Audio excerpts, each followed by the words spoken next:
going to be a hell of a season, we really love this show.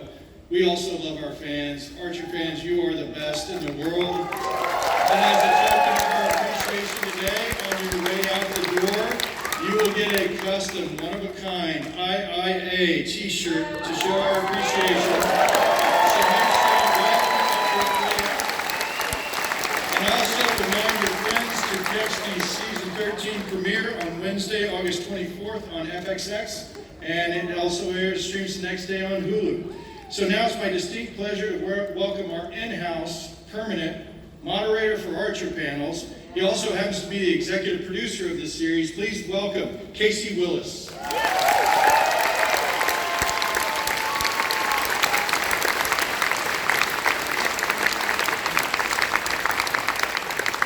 Hey everybody, I hope you enjoyed that episode. I'm going to bring out, first, executive producer Matt Thompson.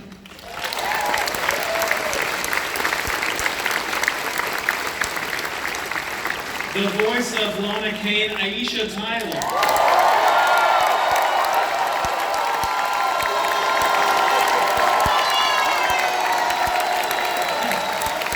The voice of Cyril Figgis, Chris Parnell.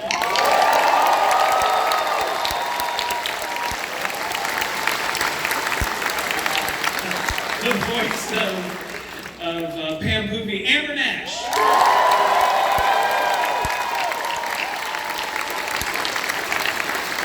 And the voice of Algernon Greer, Lucky Yates.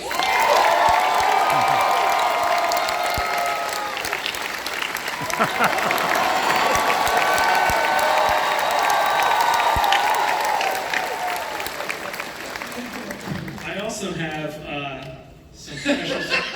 some special surprises for you guys. Oh no! Joining us virtually. What?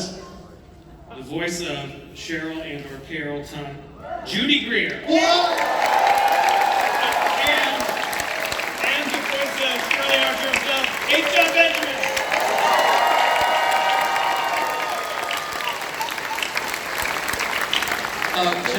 John, what's going on, John? Are you okay, John?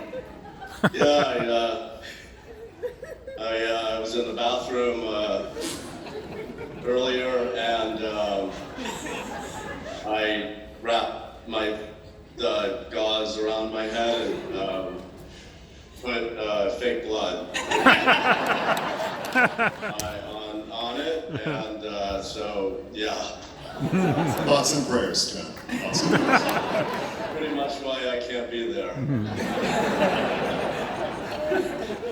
Well, because I can't travel like this. It's like, there's no way. I wouldn't even be able to get on a plane. I kind of think they just push you in a wheelchair and put you on the plane. It's kind of like a great... Yeah. Well, I just think it's like a disturbing image, and I don't want to like bum everybody out. Very considerate. What do you mean? It's so stupid. That's a crazy thing to say. Judy, you don't have a head bandage that you Oh, what a relief, guys. I have COVID.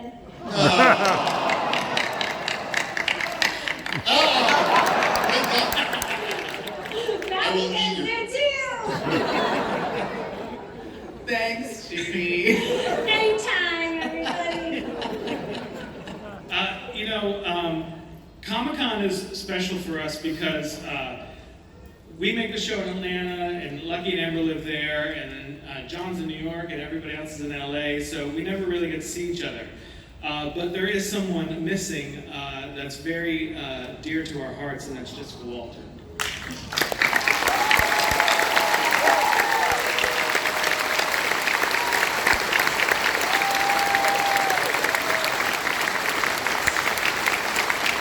First time we've ever done this without her.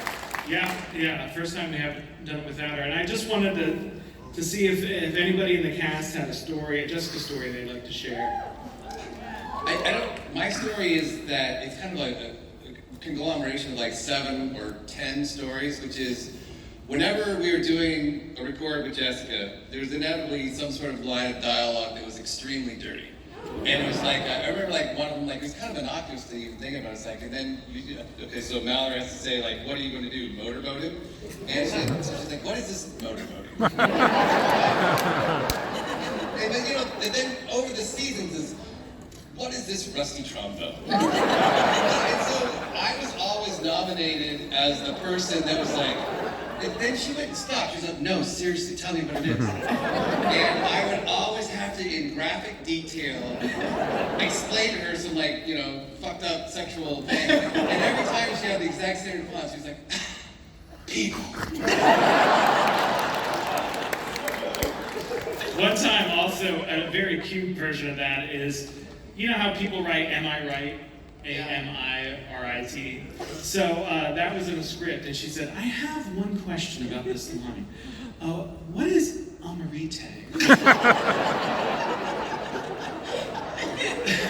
Wait, do you guys remember like 1 year at Comic-Con when she was so mean to that waiter when we were waiting for our rooms to be ready to check in. We were all waiting in the hotel restaurant, remember? And she was being really nice, and then finally she lost her temper, and it's probably not a great story. She was so mean. She just didn't suffer fools, right? She just didn't suffer fools. I mean, she was like so elegant and so cool and so funny, and she had just been in like every great movie and TV show ever made in the United States. And then she was but she was also like incredibly sweet, and she really made a point of making the rest of us feel like really like loved and supported. And she was such a cutie pie. I would have told the story we've been talking about all day, because the last time we were here was 2019, and we were over in the IGN studio over the Hard Rock, and it's like very fancy and big. And right before we were there, That's from The Witcher, right? yeah, it was from The Witcher. Superman was there. Henry Cavill. Thank you, Henry Cavill. Guys, I'm having a stroke. I'm just like laughing and crying at the same time. So Henry Cavill was there, and she was like, "Oh, he's so handsome." And he was kind of like over there being super. And I was like, "Well, I know him. I know. Do you want to meet him?" And she was like, "Oh, you want?" So she went over, and I said, "Henry, like, can I introduce you to someone?" And I brought her over there. And she was, I don't know, did she know his name? She just saw like a big. She kept calling him Mr. Cavill. Mr. Cavill, Mr. Cavill. She literally, he's a really gracious guy. Like, he's a really sweet, gracious guy. And I met him like maybe like the year before at like the Warner's panel. And so I was like, will you take a picture with her? And she would just put her arms around him. Yes. So like so intimate. And she just kept saying, I want to play your mother.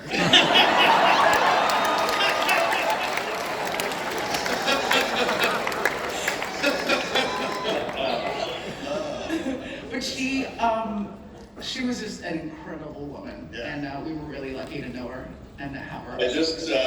I just remember how much she hated me. She wasn't a fan. No. John and Jessica were both in New York, and we would always go, Jessica, John's coming in, you want to do a dual record? And she'd be like, no. And we always had to make sure the booth was clean, and about an hour had passed. And Well, in fairness, yes. In fairness, I do like mess up the booth. With your bloody head rags. Matt, what is this teabagging? I like how everything you could have just explained it like she thought it was literal. Like a rusty trombone, like Yeah. a trombone. Left out in the rain. Mm-hmm. Yes. Or a motor. Detroit hot plate is a thing that you heat up when you're living in the Detroit machine. I remember Rusty Trombone, we did an Archer Live one time, and my parents were in the audience. And I remember John trying to get my mother to stand up in the audience and describe what a rusty trombone is.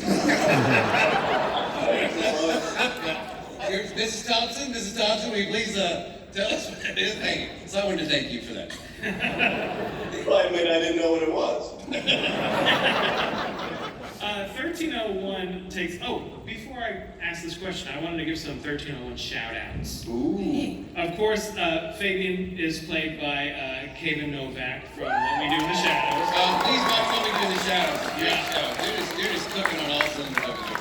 And Robert, Lana's husband, is back. That's Stephen Tobolowsky. Yay. Also, I don't know if you noticed that the agent at the beginning is Jesse Thorne, Oh. famous podcaster. Casting person from the- Jordan Jesse Go. The game master was Shohreh Agdashwal. Oh, sure, Dashlu. Yeah. Oh my God. Matt Thompson knows her as the president of Earth. Yeah, I love that show. But it's, her voice is always. There's so much boom in these speakers in this audience, and it's like. You are now there. And also Gary Anthony Williams was in that, and so was Susie Nakamura. Nice. Oh, We're so fancy. But that episode takes place at a convention similar to the one that we're at. Do you guys have any crazy convention stories you want to share with us? No. We did, Lucky and I If you like cartoons, movies, books, music, I demand you subscribe to this channel. Subscribe, be prepared for doom. Subscribe or be prepared for doom. Do not resist. Do not resist. Subscribe, subscribe, subscribe.